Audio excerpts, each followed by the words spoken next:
He knocked me over. I landed on the dog bowl. This one's wife. She tried to seduce me. Narcissists are masters of seduction. We seduce everybody in some form, whether it is the beaming smile to the barista in a coffee shop, to the matey bear hug with a friend, through to the more traditional romantic seduction of flattery, bribery, supposed compassion, mirroring, and giving you everything you have ever wanted in a romantic partner. As I have made clear previously, much of what you read in novels and poetry, see on the screen in film and television, listen to by way of the lyrics put to music, stems from the narcissistic perspective of love. This apparent romance, intense, death-defying, all-conquering, comes from the magical thinking of the narcissist and bleeds into the mainstream through these media. The seduction is often intense in order to secure that chief aspect of the prime aims, control. It is done to enable the narcissist to get you under control so that we can gorge on that life-affirming fuel that is pumping out of you, so that we can strip you of your traits and plaster them on our own construct, to enable us to perform a smash and grab in relation to your residual benefits. We want you hypnotized by us, helpless, the rabbit dazzled in the headlights so that we own you. You become ours, and ours alone. Whilst this need for seduction applies to any appliance that we interact with, it is at its height and dizzying effectiveness when it comes to the intimate partner. The narcissist presents an illusion to the victim, one which is all so tempting. In some instances, it is simply keeping the beast at bay, thus appearing pleasant. More usually, it is the whole package, a mesmerizing show of lights, glitter, dry ice, and accompanying score, a scintillating performance designed to bring you into our world by showing you the world that you want. We mirror yourself back at you, and you fall for it over and over. This seduction will involve mirroring you, presenting supposed compassion, supporting you in relation to the vulnerabilities you share. It will be about sharing your hobbies, taking an interest in who you are and what you do, praising you, making you laugh, stimulating you, monopolizing your time, presenting somebody to you who ticks all of those boxes so that you cannot believe your luck at finding this individual. Often the narcissist will present as highly desirable physically, dressed to impress, flirtatious and suggestive, and invariably entering into sexual relations with you with undue haste, blowing your mind and other things with lashings of amazing sex. Not every narcissist will use sex, and not all use it competently, but many do, and the physical seduction of lux and lust is central in the ability of the narcissist to ensnare you. I have explained previously that the major plank of this one's wife's seduction of Harry revolved around her physical seduction of him. He announced, "Oh, she lets you do anything," demonstrating a willingness to let the pervy ginge engage in his various sexual peccadilloes. Even when a friend suggested that this one's wife was somewhat nuts, the Prince of Pink Pancakes responded with, "Yeah, but she's so hot." It was clear that little Henry was governing Big Henry's decision-making. This one's wife has regularly utilized sex and physical appearance as a means to seduce. She caused the world to cringe at her attempts to pornify, grilling in the hilarious Men's Health video. She dresses inappropriately in order to try and draw a reaction based on her appearance. And there is no doubt that Harry had his pobs repeatedly drained in the early stages of the seduction, which left him wanting more, and sealed his fate. This one's wife believes that every man wants to knock her hip out. This is her magical thinking generated by her narcissism. This causes her to believe that she can have any man, thus motivating her to assert control and draw fuel from any man more readily. Further, her deluded mind causes her to believe that not only is she a sexual goddess who is irresistible to men, but that all she need do is look at a man and he'll get a boner, leave his wife and come running to her. Her mindset is not unique at all. Many narcissists, especially those of the somatic variety, think and function in a similar manner. Unsurprisingly, such an approach, coupled with a lack of boundary recognition, absence of emotional empathy, and a sense of entitlement, means that those who are attacked and seduced, and infidelity is a common outcome. This state of affairs is where we find ourselves in relation to this one's wife as we consider those that she has seduced besides Harry. We know she was married to Trevor Engelson, and rumoured to be married to another before him. We know she was in a relationship with Corey Vitiello. There was the basketball player Steve Lepore, the actor Sean Zachan, the actor Brett Ryland, and a rumoured attempt to seduce a Canadian ice hockey star. However, we are not going to focus on those known individuals. Instead, we are going to delve deeper into the behaviours of this one's wife and examine those other men she has sought to seduce, names which, until now, have remained unseen by public gaze and unheard by public ears. It is a gripping exposure of just how this one's wife will not leave men alone, how she fails to recognise the boundaries in front of her, how her insatiable need for control and fuel propels her to pursue men time and time again. A dark tale of lust, obsession, and the twisted application of sex and sexuality. This exposure has come about as a consequence of the impressive undercover work of journalist Pat Myaz. Pat spoke to one of the individuals that this one's wife sought to seduce, Eric Shun. He had this to say. I was working as a general odd jobs man, oiling squeaky doors, clearing gutters and unblocking drains. All those relatively minor jobs which crop up regularly, particularly with the older properties. Anyway, my mobile rings one day and it is Tao. She tells me I have to come to Frogmore Cottage as a matter of urgency and that I need to come in through her back door. I tried to ask what the nature of the problem was, but she just snapped at me. Be a man and get here now. I reckoned that one of her pipes must have burst and she was already soaking, so I jumped on my golf buggy, which I used to get around the estate. I had no idea where Harry was. I went to the rear of the property and walked up the path to the cottage. Suddenly, the back door was flung open. She had clearly been looking out for my arrival. There, in the middle of the back door, was Tao. She was dressed in some weird black leotard, and she started to do some dance in the doorway, moving from side to side, waggling her arms and legs like a big black spider that had lost motor control. She fixed me with her eyes and gave me a smile which oddly caused my tackle to shrink upwards in fear into my body, like sumo wrestlers do. I stood transfixed as she continued to dance. Her tongue flicked out and licked her lips, and I felt a little bit of sick rise inside of me.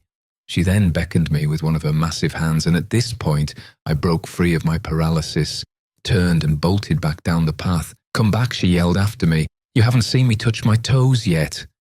But I wanted none of it.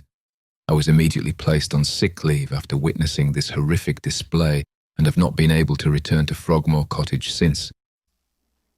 Eric Shun, sharing his experience of a lucky escape as this one's wife sought to seduce him on the pretext of some property-based emergency. Pat's scrutiny of HR records also allowed her to follow another route, which led to a tale of seduction involving this one's wife and a former footman at Buckingham Palace called Hugh Jardon. He shared his recollection.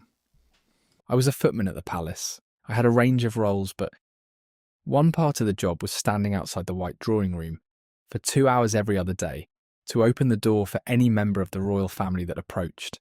It was pretty boring, but you know this when you sign up for it. And often the relevant member of the royal family might have a little chat with you. Prince Philip would try out one of his gags on you, or QE2 would ask if you had any racing tips.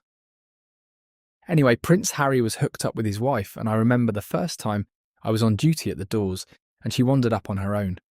There is a long corridor leading to the white drawing room, and as she approached, she sashayed, rather than walked, towards me. At first I thought that she was drunk and was about to go and offer her some assistance, but then I realised she was trying to be sexy. Well, it was like watching a pissed-up emu attempting to wear platform shoes. She came closer, and I made to open the door, but she barked, "No!" I froze and she sidled up to me. She came in really close as I stood still. She looked at me with what I assumed was an attempt at a saucy look, but made her look like she was experiencing a stroke, and whispered in this weird, breathy voice. "You know, I used to open boxes on television. How do you fancy opening my box and finding a surprise?" She then licked the side of my face and then stepped back, putting her hands on her hips and shifting from side to side, looking me up and down, like a panther weighing up some food. "I will have to decline. I am working, ma'am," I answered. In an instant her face changed, and she issued a snarl. I thought she was going to go for me, but she just turned on her heel and hissed, "Gay!" and stormed away back down the corridor, knocking a vase off its plinth and howling. What a fucking fruitcake. Thank God I was moved to a different palace after that. Another lucky escape, this time for Hugh Jardon. He asked if anybody else had come forward to speak of the seductive behaviours of this one's wife, and Pat Mayaz confirmed they had. He said he was not surprised. Nearly every footman had a tale to tell about her attempts to sex them up. This resulted in Pat speaking to Lou Swimmin. He shared this incident. I was hired to assist when Prince Harry and his wife visited Australia. I was part of the Admiralty House staff doing the fetching and carrying when they stayed. It was a pretty full-on role and meant staying at Admiralty House to better discharge my duties.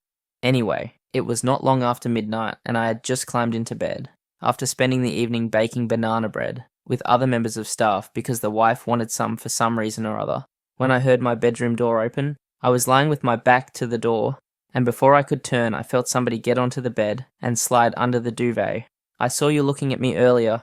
You like what you see, don't you?" whispered a voice.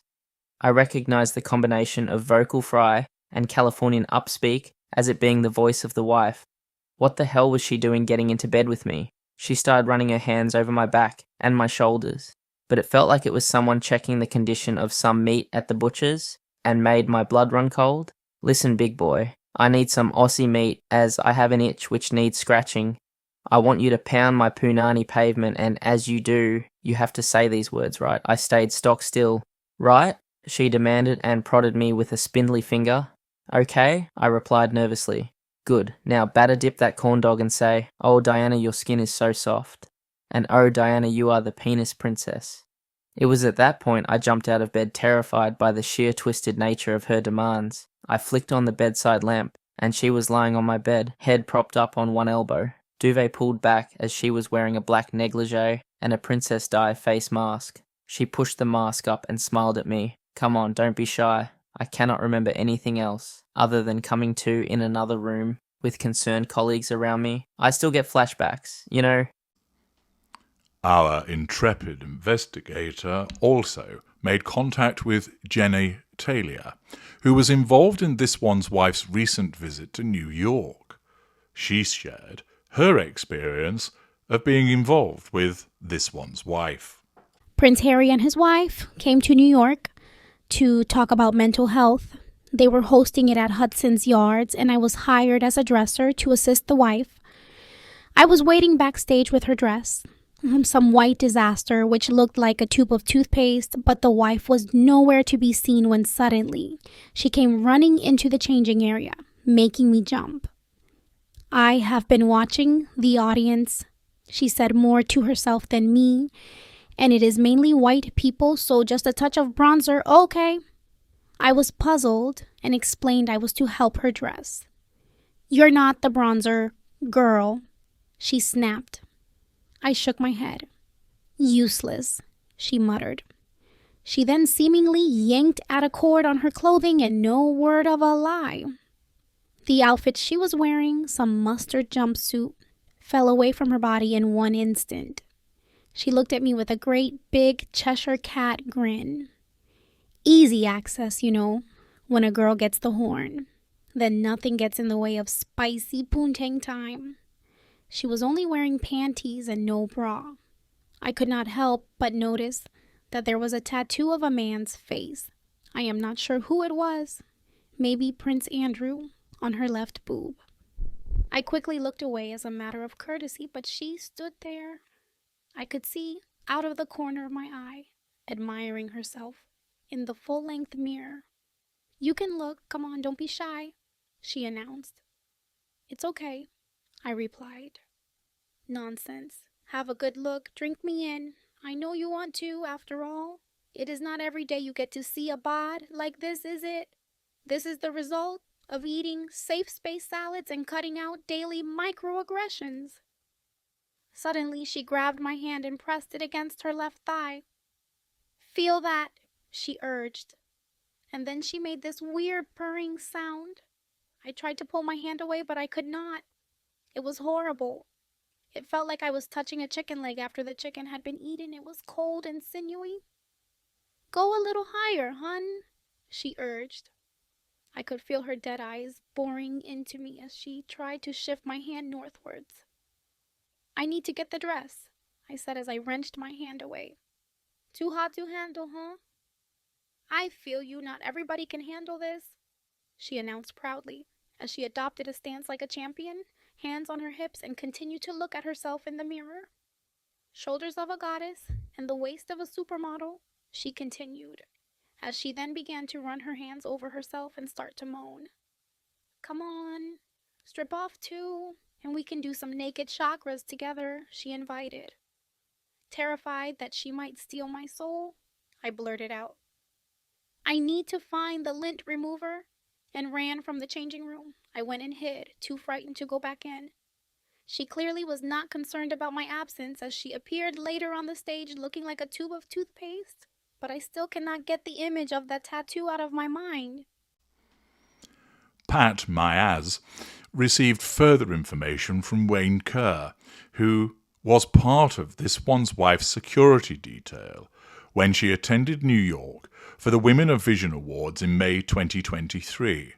Mr. Kerr had this to say. I was personal security for the wife when they came to New York for the Bard Awards thing. They were staying at a Best Western, which made security problematic. I was on watch outside their room, window side, when all of a sudden the window opened. I was ready to respond when the wife poked her head through the gap and waved me closer. I moved towards her and she said, Harry is taking a dump, and he always sings nursery rhymes. When he does so, he won't hear me. I saw you smile at me earlier. Fancy some action, don't you? Cannot say I blame you, and I must admit, I am frothing here, so a straightforward knee trembler will do just fine. Now, here's the plan. After the awards, make sure my mum is sent to the rear car and put Harry in the front with you. I will give him the magic tap on the back so he will do as he is told, right? Okay, now there is going to be a near catastrophic car chase, and during that, I want you to drive into a car or something. We will all have our seatbelts on, but the airbag will knock Harry out. Whilst he is out cold, I want you to scramble over the seats and climb in the back and give me a good hammering, okay? The paparazzi will be taking pictures, but the windows are blacked out, so don't worry. I mean, if the window goes down by accident, well, I will just blame the royal family or something. We will not have too long, so no messing around. Whip it out and stick it in. Right, that's the plan. Shush, he has finished singing. He will be out soon. See you later. She waved me away as she gave me a slow wink with her left eye, which was really disturbing. Did I carry out the plan? Hell no, I was not going to risk throwing a hot dog down an alleyway with her. I stuck him in a taxi instead and headed to a bar to get smashed. Man has to do that when you are faced with a brush with near penis death. Another sordid tale of attempted seduction by this one's wife. Salutary tales of the way the narcissist seeks to ensnare their victims. brought to you by the undercover reporting of Pat Myaz. You've also understood more about the way that the narcissist utilizes seduction, and particularly how it is often the case this is done by a physical method. How the narcissist believes themselves to be irresistible, leading to them breaching the boundaries. This is why you hear so many tales of people engaging in sexual harassment at work, why so many incidences associated with the #MeToo movement have sprung up. Often when you'll see someone who basically tried it on with someone in circumstances that weren't appropriate, that person doesn't recognise boundaries and acting with a sense of entitlement, and subject, of course, to other behaviours, could well be a narcissist. I'm H.G. Tudor. Thank you for listening.